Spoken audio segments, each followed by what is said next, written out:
This is probably going to be our least powerful comparison test ever. I think the combined horsepower of these two is about 180? Yeah, well this is 56, but how much more do you weigh than I do? About 6 airbags and a lot of sound deadening. Yeah, exactly. Yes, that is a more sprightly car.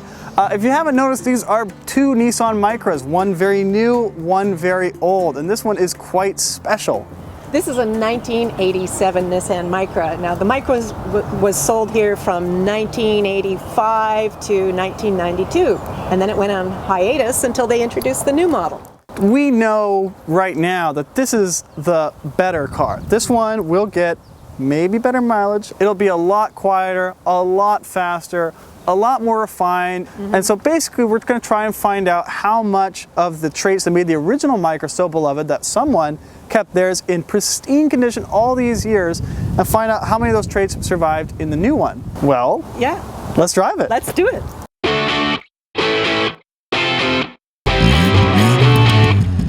This is a 30-year-old Nissan Micra. I'd have to say it's quite roomy. You can turn anywhere you want with it, but it is noticeably manual. Yes. Speaking of manual, this transmission, 5-speed. it's kind of nice. It's kind of nice, yeah. No tachometer, of course. No. But a happy little horn. There's a big difference between basic and odious, though. There is. This is charming. Yeah. And it's simple. What else is simple and charming? A bowl of cereal late at night. A bowl of cereal at night. This car is a late night bowl of cereal. It's a very honest car. It's very unpretentious. Yes, it has no intention of trying to be sporty or more luxurious than it is. So we have no airbags, we have no air. Do you happen to know the posted 0 to 60 time for this car? Yeah, it's roughly around 13 and a half seconds. We're about to hop into the modern age with things like fuel injection, oh my, power steering, airbag, carpeted floors. Well, that was entirely pleasant. Let's get into the new one. Let's do that.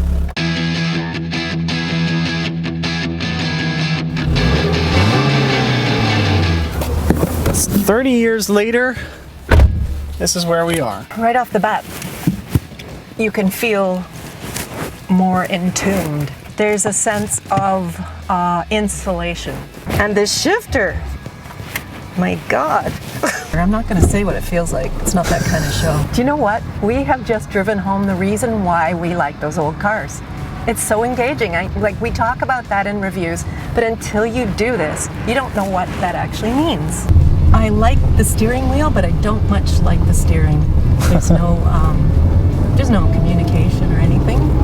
Do you remember the exact horsepower numbers for this car? 109. 109.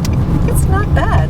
It's not bad. It makes you wonder where it all goes. The handling on this car is actually pretty good. The handling, I mean, that's why they race these things, is because they're kind of fun to throw around. Now, if I spent another hour or so in this car, I'd remember why I liked it so much before, but it still does not compare to the simplicity of the original.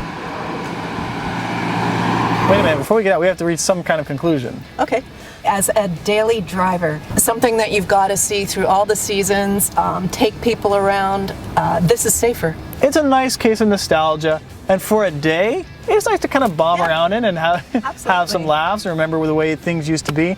But as a viable mode of transport, that blows it out of the water. Oh yeah, the level of sophistication. I mean, there's so much sound deadening, there's safety, there's comfort. I mean, there's really no comparison, is there? But I guarantee whatever they make you in 30 years, Leslie and I will probably still want to drive that one. That's right.